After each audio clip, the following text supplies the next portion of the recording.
সুপ্রিয় দর্শক, আমি আপনাদেরকে দেখাচ্ছি গুলশান এলাকা, নয়তলা ছাদের উপর থেকে।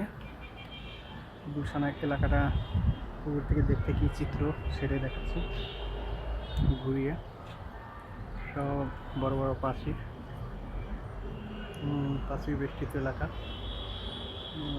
গুলশানের ভিআইপি এলাকাগুলো আপনারা দেখতে পাচ্ছেন, কাজে ঘুরিয়ে দেখাচ্ছি।